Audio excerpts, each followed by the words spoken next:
또 이 선물은 범죄한 한 사람으로 말미암은 것과 같지 아니하니 심판은 한 사람으로 말미암아 정죄에 이르렀으나 은사는 많은 범죄로 말미암아 의롭다 하심의 이름이니라. 한 사람의 범죄로 말미암아 사망이 그 한 사람을 통하여 왕노릇하였은즉 더욱 은혜와 의의 선물을 넘치게 받는 자들은 한 분 예수 그리스도를 통하여 생명 안에서 왕노릇하리로다. 그런즉 한 범죄로 많은 사람이 정죄에 이른 것 같이 한 의로운 행위로 말미암아 많은 사람이 의롭다 하심을 받아 생명에 이르렀느니라. 함께 읽겠습니다. 한 사람이 순종하지 아니함으로 많은 사람이 죄인 된 것 같이 한 사람이 순종하심으로 많은 사람이 의인이 되리라. 아멘. 자, 오늘 시간에는 우리 교회의 핵심 가치 설교 5번째, 순종에 대하여 묵상하겠습니다. 자, 무릇 한 영혼의 진정한 행복과 변화는 성경이 전하는 분명한 복음을 확신하고 그리고 그 전하는 말씀에 기꺼이 순종하는 데 있다.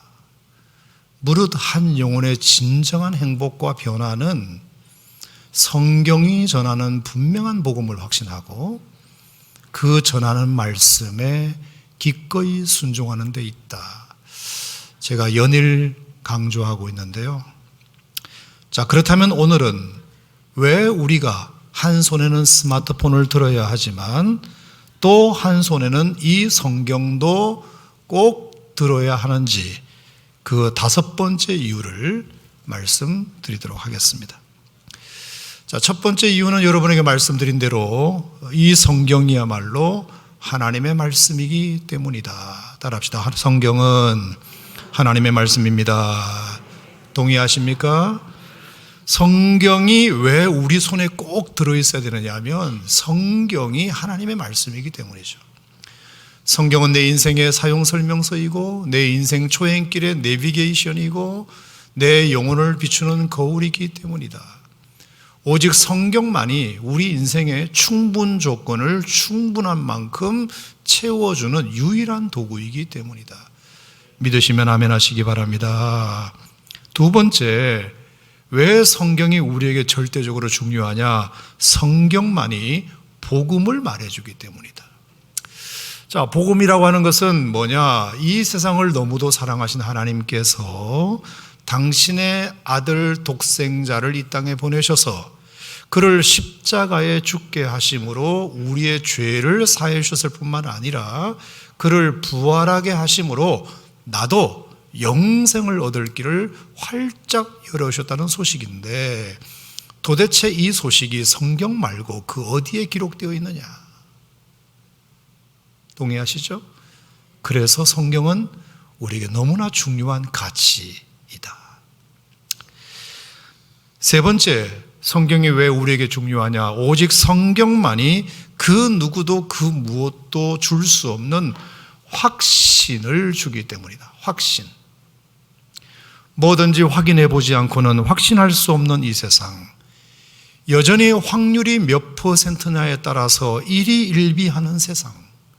그 무엇도 확실한 거라고는 없는 이 세상에서 뭔가를 100% 확신하고 사는 것만큼 내 마음을 안정시켜주는 것이 없는데 그 점에서 이 성경은 적어도 4가지 확신은 주더라.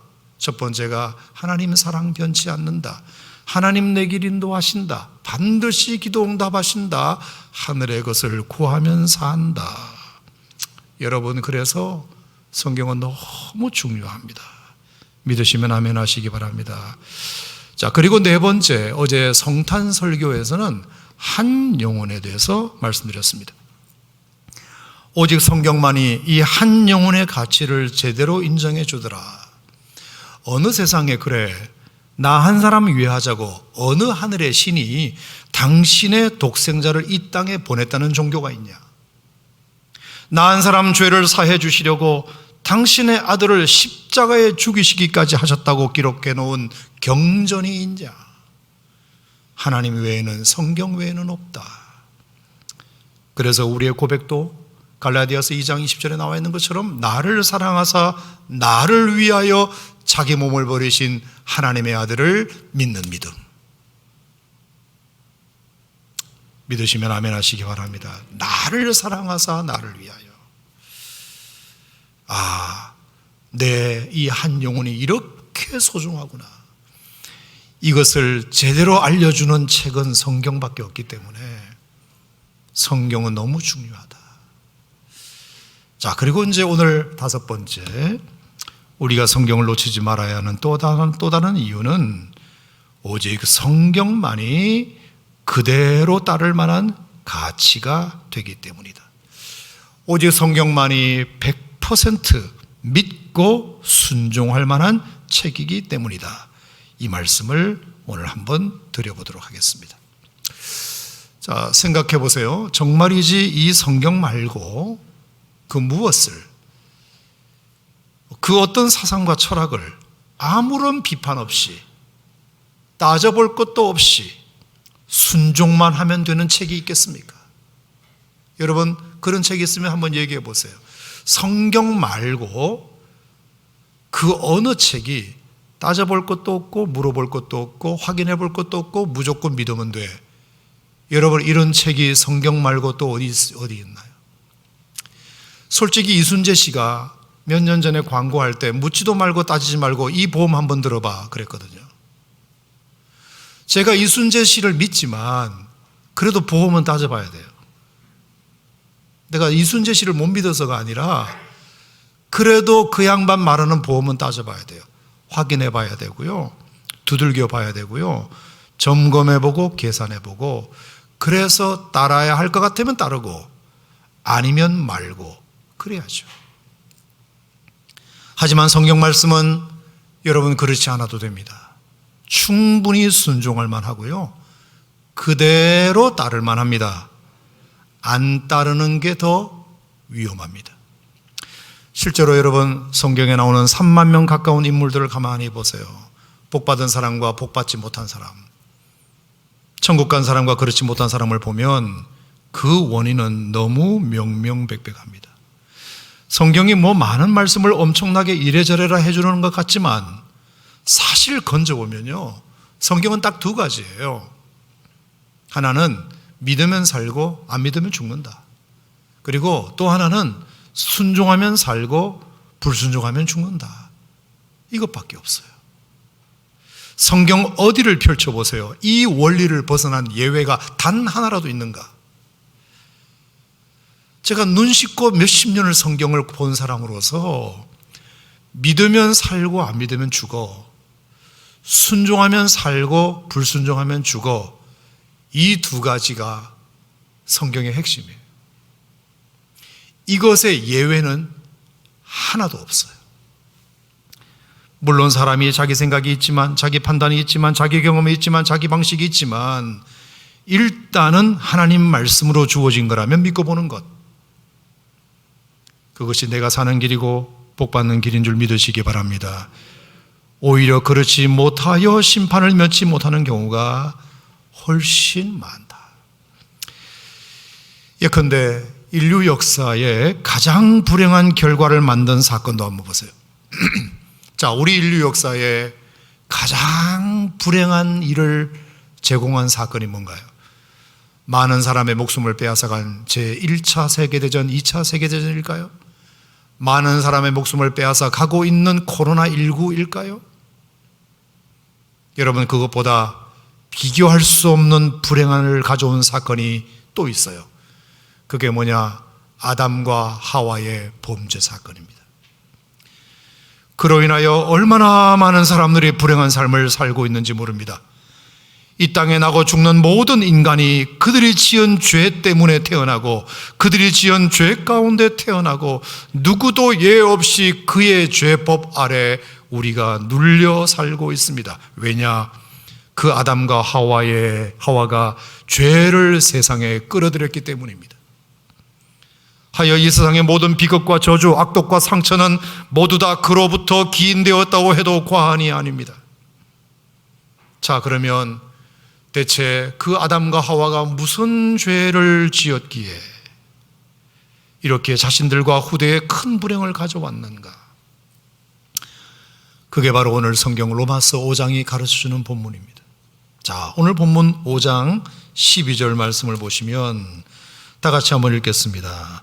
시작. 그러므로 한 사람으로 말미암아 죄가 세상에 들어오고 죄로 말미암아 사망이 들어왔나니 이와 같이 모든 사람이 죄를 지었으므로 사망이 모든 사람에게 이르렀느니라. 자, 여기에 한 사람 때문에 죄가 세상에 들어왔다. 여기서 말하는 한 사람이 누굴까요? 아담이죠. 도대체 그 아담이 뭘 했는지는 모르지만 그 한 사람 때문에 죄가 세상에 들어왔다고 기록합니다. 그 죄 때문에 모든 사람에게 사망이 이르렀다고 기록합니다. 심지어 14절 말씀에 보면 아담의 범죄와 같은 죄를 짓지 아니한 사람까지도 피해를 봤다. 아담과 같은 죄를 짓지도 않았음에도 불구하고 아담이 지어놓은 죄 때문에 어쩔 수 없이 애꿎은 사람들이 피해를 보고 있다. 15절에도 한 사람, 16절에도 한 사람, 17절에도 한 사람, 18절에도 한 사람. 계속해서 그 범죄의 실체는 이야기하고 있지 않지만 그 범죄가 얼마나 무서운 것이었는지, 그 한 사람이 얼마나 잘못했는지 로마서 5장은 계속해서 우리에게 말해주고 있습니다. 대체 아담이 무슨 죄를 지었기에 살인을 했냐, 물건을 훔쳤냐, 폭행을 했냐, 사기를 쳤냐, 뭘 했나? 그래서 알고 봤더니 아담의 죄는 딱 하나예요. 19절 뭐라고 되어 있죠? 한 사람의 순종하지 아니함으로. 아담이 불순종한 것 때문에. 물론 이것은 아담이 하나님께서 절대로 먹지 말라, 먹는 날에는 죽는다고 하신 그 선악과를 먹은 불순종을 말합니다. 이래서 인류의 가장 큰 불행이 시작되었답니다. 1차 세계대전, 2차 세계대전보다 코로나19보다 더 심각한 불행이 뭐냐? 아담과 하와의 불순종으로 말미암아 인류의 죄가 들어오고 그것 때문에 온갖 비극과 저주와 상처와 아픔들이 생겨난 것. 여러분, 너무 충격적이지 않습니까? 불순종이 도대체 얼마나 나쁘길래 이렇게까지 성경은 말하고 있을까? 여러분, 이렇게 얘기하면 여러분들은 제 설교가 굉장히 불편하실 수도 있다는 생각이 듭니다. 저도 지금 말을 하고 있으면서도 되게 마음이 불편합니다. 아니, 도대체 그게 뭐라고? 아니, 아담이 선악과 한번 따먹은 게 뭐 얼마나 그렇게 나쁜 죄라고? 서로 그것이 나쁘다고 해도 죄 지은 사람 그 한 사람 혼내는 것으로 그냥 끝내줘야지. 왜 죄의 형벌을 대물림시키냐? 오고 오는 모든 세대들까지 다 죄 가운데 태어나게 하냐? 솔직히 불편하고 황당합니다. 저도 불순종을 했다는 것이 잘했다는 건 아니지만 그렇다고 해서 그 작은 불순종의 결과치고는 너무나 결과가 혹독하다는 생각을 저도 합니다. 여러분, 성경에 보면 그런 얘기가 되게 많은데, 자, 웃사라는 사람의 얘기를 한번 들어볼게요. 웃사. 이 사람은 좀 더 황당한 게 뭐냐? 이 사람도 보면 어지간히 참 억울하게 죽은 사람 중에 한 사람입니다. 자, 아시는 대로 그는 하나님의 법궤를 예루살렘으로 운반할 때 그 운반 요원 중에 한 사람이었는데, 소를 앞세워서 수레를 이제 끌고 가고 그 위에다가 법궤를 얹어서 가는데 갑자기 앞서가던 소가 막 날뛰는 바람에 법궤가 굴러 떨어지게 생긴 겁니다. 그래서 이 웃사가 옆에서 놀래가지고 그 법궤가 떨어지지 않도록 잠시 붙잡았어요. 여러분, 잘한 거잖아요. 그런데 성경은 뭐라 그랬다? 하나님이 그 웃사를 바로 즉사시켰다. 너무 황당합니다. 아니, 어떻게 그게 죽을 만한 잘못인가? 그 법궤가 떨어질 수밖에 없는 불가항력적 상황에서 그것을 붙들어 법궤가 손상받는 일을 막은 것은 오히려 잘한 일이 아닌가, 상줘야 될 일이 아닌가? 하도 황당해서 제가 근거를 찾아보니까 그 근거가 더 황당하더라고요. 엉뚱하게도 그 근거는 민수기 4장 15절에 아주 귀퉁이에 나오는 말씀 한 구절이 있어요. 그게 뭐냐면 성물은 어떤 일이 있어도 손대지 말래요. 성물은 어떤 경우에도 만지지 말라. 그 한마디가 민수기 4장에 있어요. 그러니까 그 음성에 웃사가 불순종했기 때문에 너는 죽어, 이거죠. 아니, 세상에 이런 일이. 아니, 웃사가 그 말씀이 거기 있다는 걸 본인이 어떻게 알아요? 몇백 년 전 민수기 말씀을 몇백 년 뒤 웃사가 그걸 어떻게 아냐고. 그리고 설사 안다고 해도 사람이 그렇게 급한 상황이 되면 말씀이 생각이 잘 안 나. 또 아니, 생각이 났지만 그런 실수를 했다고 치더라도 그 의도와 목적은 선했잖아요. 자기가 법궤를 어떻게 하려고 했던 게 아니라 소가 날뛰는 바람에 법궤가 떨어지려고 하니까 잠시 잡았을 뿐이잖아요. 그거는 잘한 일이잖아. 그건 좋은 일이잖아요. 의도와 목적이 좋았잖아요. 절대로 저는 나쁜 짓을 했다고 생각하지 않아요. 100번 양보해서 정말 그게 잘못된 일이라고 칩시다. 그러면 하나님이 상황을 다 보고 계셨으니까 내 이놈 성물을 건드리지 말라고 했지라고 그냥 야단만 치고 끝내실 것을 왜 하나님이 갑자기 그를 죽입니까? 이래서 하나님 무서워서 일하겠습니까? 어디 무서워서 하나님 일을 하겠습니까? 그런데도 제가 이 웃사 설교를 대부분의 목사님들로부터 들어봤는데요, 웃사가 죽은 이유를 목사님들이 이렇게 설명하시더라고요. 불순종해서 그렇다고 너무 쉽게 말씀하시더라고요. 그 설교를 듣는 제가 얼마나 한때 불편했는지 몰라요, 마음에. 하나님은 어떨 때는 참 좋으신 분인데 어떨 때는 되게 참 고지식하신 분이시다. 여러분들이 가지고 있는 마음을 지금 제가 대신 해드리는 거예요. 제가 말씀드리는 것은 이렇게 불순종이라는 것이 나쁜 불순종도 있지만 때로는 이해가 되는 불순종도 가끔은 있더라. 말이 나왔으니까 하나 더 하겠습니다. 자, 이스라엘의 초대왕 사울도 그렇습니다. 제가 사울이 잘했다는 건 아니에요. 하지만 아무튼 사울이 아말렉인가 뭔가 하고 전쟁을 하게 되었을 때 사무엘 선지자가 사울 왕한테 이렇게 말합니다. 절대로 이번 전쟁에서는 그 어떤 전리품도 가져오지 마시오. 다 진멸하시오. 그럽니다. 그래서 사울도 뭐 알았다 그러면서 전쟁에 나가요. 근데 사울 왕이 나가서 전쟁을 한참 하다 보니까 아니, 저쪽 편에 너무 살찐 송아지와 살찐 양들과 이런 게 너무 많은 거예요. 그래서 아깝다는 생각이 들었어요. 이걸 죽이기에는. 그래서 선지자님은 다 멸하라고 말씀은 하셨지만 그래도 이걸 챙겨서 하나님께 제사 드릴 때 제물로 쓰면 선지자님도 잘했다고 하시지 않을까? 선지자님의 말씀을 내가 어긴 건 맞지만 내가 목적이 선하잖아. 이 토실토실한 양들과 소를 가져다가 하나님께 제사 드릴 때 쓰겠다고 가져왔다고 하면 선지자님도 봐주시지 않을까? 라고 생각하고 살찐 소와 양은 다 챙겨오고요, 하찮은 것들만 다 죽여버려요. 그래서 왔더니 선지자가 뭐라 그런 줄 아십니까? 아이고, 참 잘하셨네요. 이렇게 말한 게 아니고 다짜고짜 야단을 치면서 왜 순종 안 했냐고. 이게 뭐 내 말인 줄 아느냐고. 하나님의 말씀이라고. 당신이 아무리 제사 제물로 이런 걸 챙겨왔다 하더라도 하나님은 제사보다 순종을 더 원하신다고. 여러분 아시는 말씀이 그래서 나왔어요. 순종이 제사보다 낫다.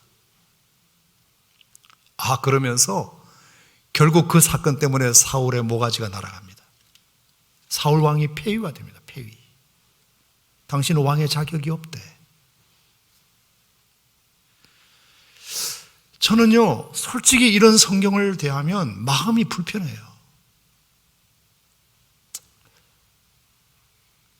아니, 도대체 순종이 뭐라고? 순종도 상황 따라 하는 거지. 할 수도 있고 안 할 수도 있는 거지. 나도 판단할 줄 알고, 나도 경험이 있고, 나도 생각이 있고, 나도 배울 만큼 배웠고, 나도 어디 가면 꽤 높은 자리에 있는 사람인데 왜 우리가 꼭 하나님 말씀대로만 해야 돼? 이런 걸 보면 기독교는 현대적이지 않아. 기독교는 너무 시대에 맞지 않아. 그래서 하나님도 적당히 믿어야 돼. 적당히 봐서 순종할 만하면 순종하고, 상식적으로 안 해도 되겠다 싶으면 안 해도 되고, 다른 건 몰라도 순종이라는 단어만큼은 너무 불편해. 믿음이니 소망이니 사랑이니 위로니 평강이니 용기니 지혜니 기쁨이니 이런 성경의 단어들은 내가 다 마음에 들지만 순종이라는 단어만큼은 성경에 없었으면 좋겠어. 너무 불편해. 왜 내 마음대로 하지 못하게 해? 나도 생각이 있는 사람인데, 나도 상황 파악을 할 줄 아는 사람인데.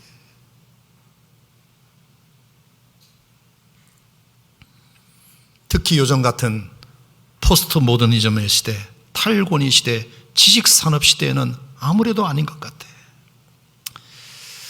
이런 잘난 생각들이 목회자인 저에게도 드는데 여러분들이 오죽하겠습니까? 그래서 참 고민을 많이 했습니다. 여러분, 저는요, 그냥 무턱대고 설교하는 사람은 아닙니다. 실험하고 고민해서 답을 찾지 않으면 함부로 말을 못 하겠더라고요. 저는 여러분의 입장을 알기 때문에요. 참 많이 고민했습니다. 기도했습니다. 하나님, 이 순종에 대한 답을 주세요.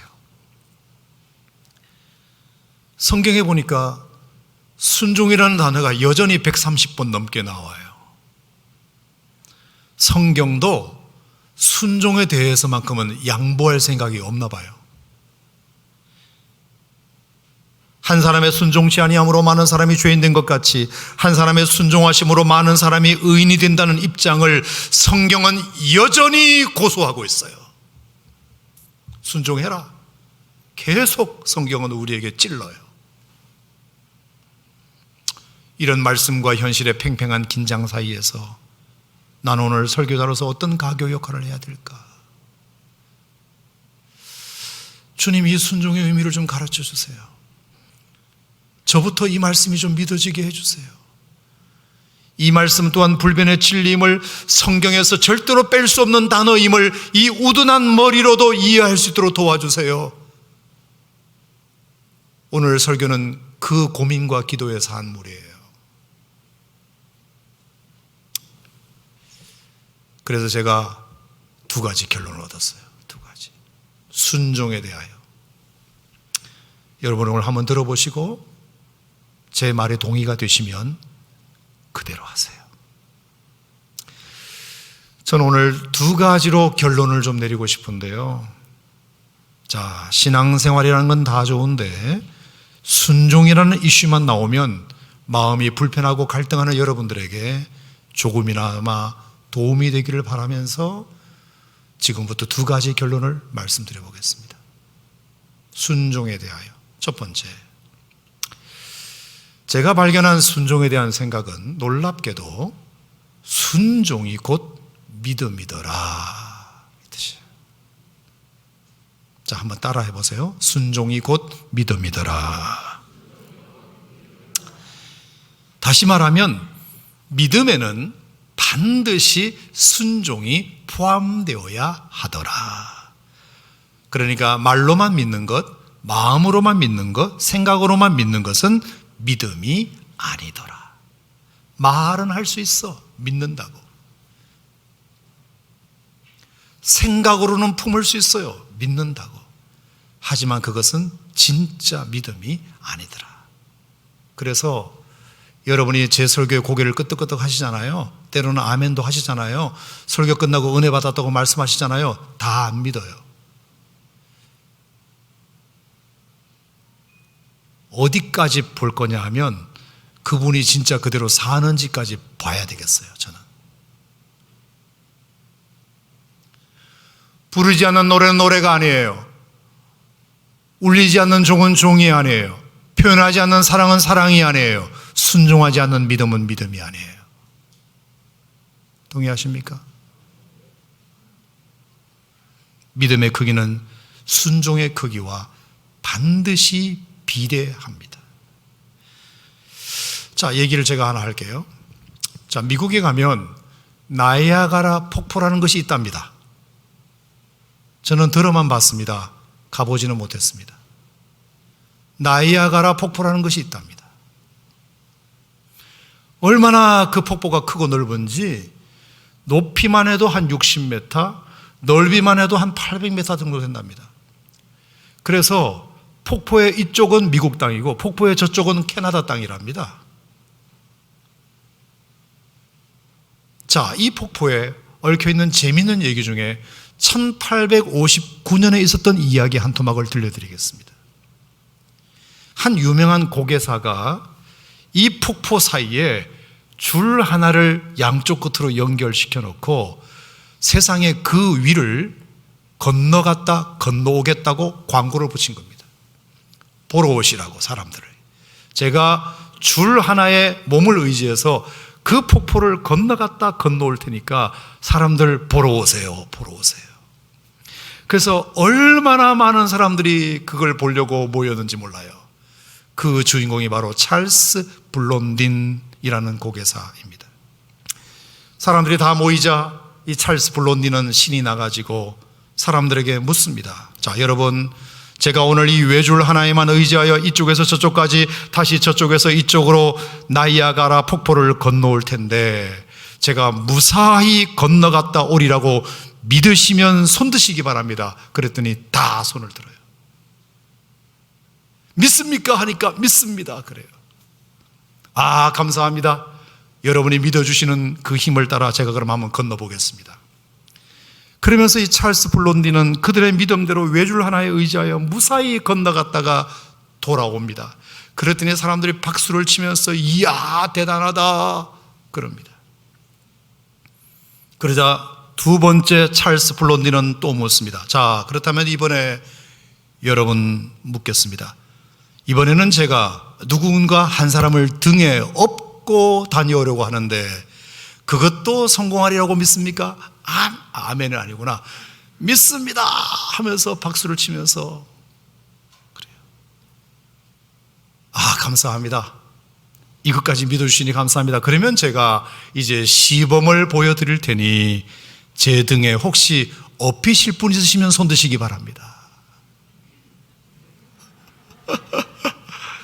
그러더니 갑자기 분위기가 싸해지면서 다들 딴 데 쳐다봐요. 딴 데.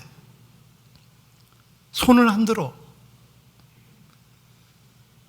아, 여기 아저씨 한번 제 등에 옆에 보시고 아, 여기 아주머니 제 등에 한번 옆에 분명히 믿는다고 말해놓고 등에 업히라니까 다들 손을 절레절레 흔들더라. 여러분, 이게 사람들이 믿는다고 말하는 믿음의 현주소예요. 그래서 하는 수 없이 누가 나섰느냐? 그 친구이면서 매니저인 해리 콜코드가 제가 업히겠다고. 그는 친구이면서 매니저이겠고 같이 사업을 하는 사람이기 때문에 만약에 이렇게 제안을 했는데도 아무도 안 업히면 어떻게 되겠습니까? 공연이 망하는 거잖아요.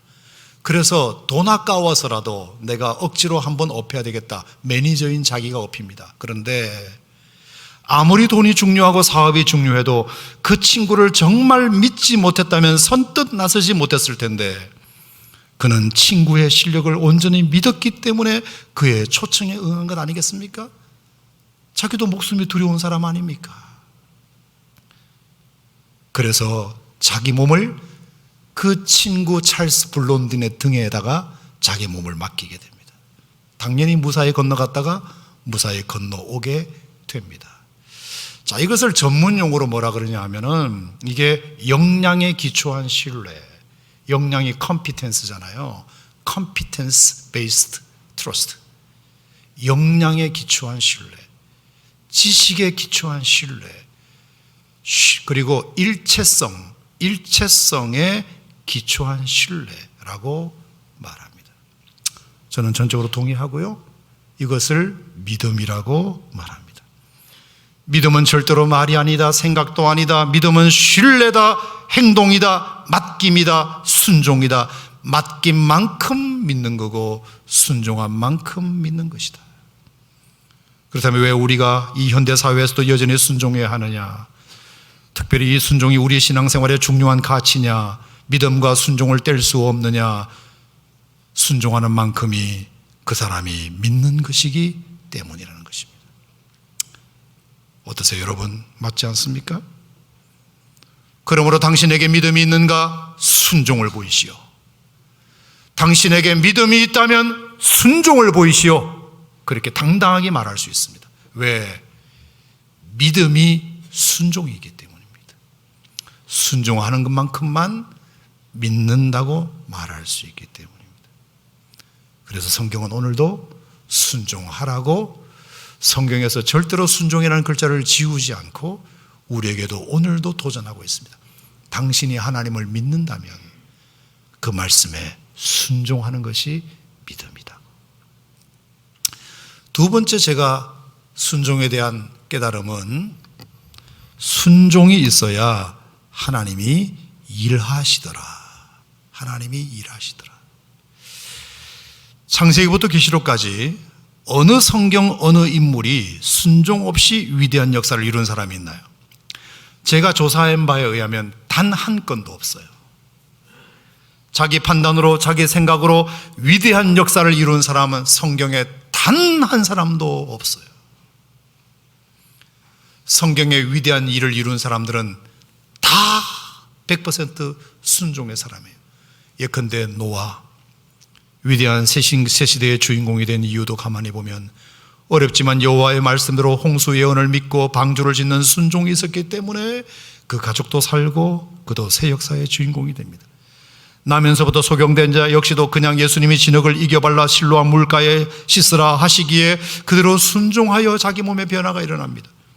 엘리야 선지자를 맞은 사르밧 과부 역시도 극심한 흉년에 자기 집도 너무 가난해서 정말이지 이제는 집안에 있는 통의 가루와 병의 기름 한 방울만 먹으면 이제 굶어 죽는 날만 남았다 싶은 집이었지만 어느 날 엘리야 선지자가 와가지고는 날 좀 대접하라고 말했을 때 결국 순종했을 때 하나님은 그 집에 통의 가루가 다하지 아니하고 그 병의 기름이 마르지 않도록 그 땅에 흉년이 들 때까지 끝날 때까지 역사해 주신 줄로 믿으시기 바랍니다.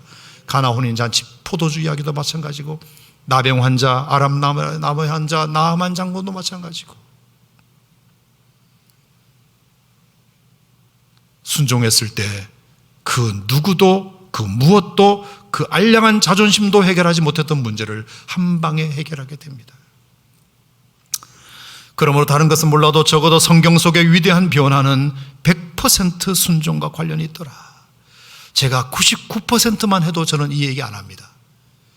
예외가 없기 때문에 강력하게 말씀드리는 겁니다. 성경 속의 위대한 변화는 100% 순종과 관련이 있더라. 믿음의 사람들의 위대한 역사는 다 그랬다. 이 순종의 크기가 위대한 기적과 역사를 만들었다. 자, 그런 점에서 예수님도 마찬가지입니다. 예수님만큼 인류 역사에 위대한 일을 하신 분이 있으면 나와보라 그러십시오. 가장 예수님만큼 위대한 일을 하신 분은 없습니다.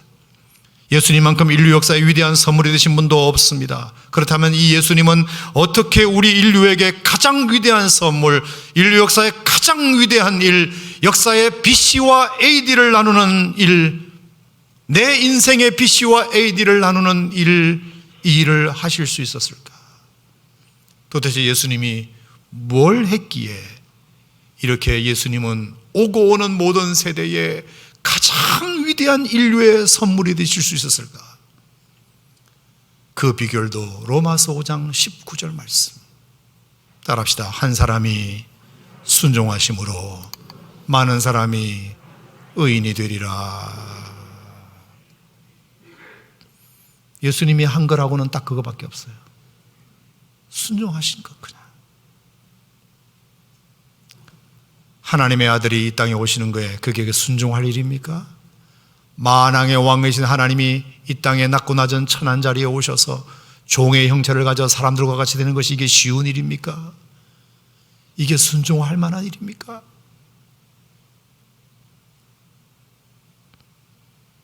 뿐만 아니라 정말 되먹지도 않은 그 유대인들, 제사장, 서기관, 바리새인, 율법사, 아주 말만 들어도 지긋지긋한 사람들, 세상에 그런 사람들이 어떻게 감히 예수님께 신성모독이라는 죄를 갖다 붙입니까? 자기들이 예수님 보고 신성모독이래. 평생을 하나님 영광을 위하여 살았던 그 예수님에게 걔들이 뭐라고 예수님에게 신성모독이라는 딱지를 붙여요.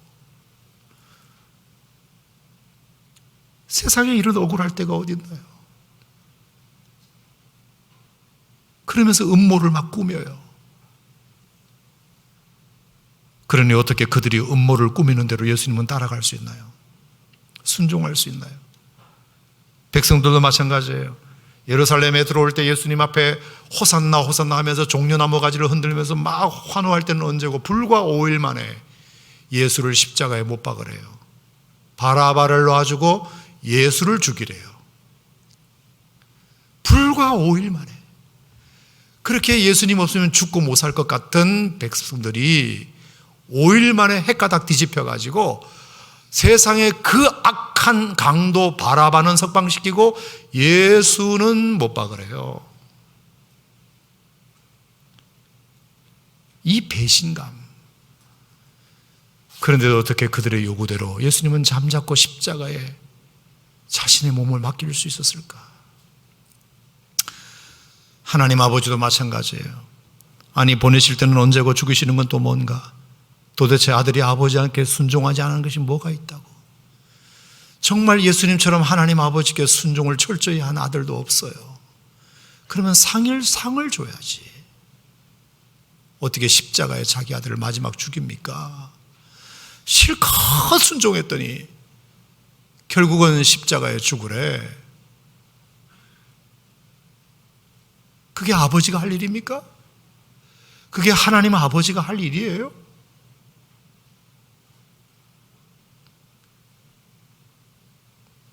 근데도 예수님은 뭐라고 말씀하셨느냐? 당신의 뜻대로 되기를 원하나이다. 순종하셨습니다. 왜냐? 그렇게 하지 않으면 위대한 구원의 역사, 인류 구원의 역사는 만들어지지 않으니까. 창세기부터 계획하신 하나님의 구원 계획, 출애굽기, 시편, 이사야, 예레미야, 다니엘, 미가, 스가랴, 말라기 등지에 예언된 수많은 예언들은 모두가 다 예수님의 순종을 전제로 한 예언들이니까. 그래야 그 앞에 있는 즐거움, 인류 구원의 그 즐거움을 선물할 수 있으니까. 많은 사람이 의인될 수 있으니까. 한 사람의 순종이 있어야, 예수님의 순종이 있어야 많은 사람을 의인 만들 수 있으니까. 여러분, 이제 고개를 들고 저의 결론을 들어보세요. 자, 예수님의 이 순종 때문에 저와 여러분이 영광스러운 구원의 반열에 들어갔다는 것을 믿으시기 바랍니다. 크게 아멘하시기 바랍니다. 그래서 예수님이 마지막 십자가에서 하신 말씀이 있는데요, 다 이루었다 이 말씀하셨어요. 요한복음 19장 30절에 있는 말씀이에요. 자, 예수님이 다 이루셨대. 자, 그래서 뭘 다 이루는지 내가 또 따져봤어요. 팩트 체크해봤어요. 예수님이 뭘 다 이루셨지? 자, 여러분 한번 대답해 보세요. 예수님이 십자가에 돌아가실 때 모든 병자를 다 고치셨나요? 대답해 보세요. 아픈 사람 한 사람도 없었나요? 아니에요. 예수님이 십자가에 죽으실 때에도 아픈 사람들 무지 많았어요. 무지 많았어요. 많은 사람을 고치셨지만 여전히 아픈 사람들은 질비했습니다. 다 고치신 게 아니에요. 또 두 번째, 예수님이 십자가에 돌아가실 때 모든 사람이 다 구원받았나요? 아니죠. 여전히 예수 안 믿는 사람 천지에 널렸습니다. 자, 예수님이 십자가에 돌아가실 때 모든 세상을 다 한번 돌아가셨나요? 아니에요. 예루살렘과 유대 거기만 뱅글뱅글 돌았습니다. 뭘 다 이룬 거예요? 뭘? 아니 다 이뤘다며 뭘 다 이룬 거예요? 뭘? 그리고 예수님이 12제자 실패했어요.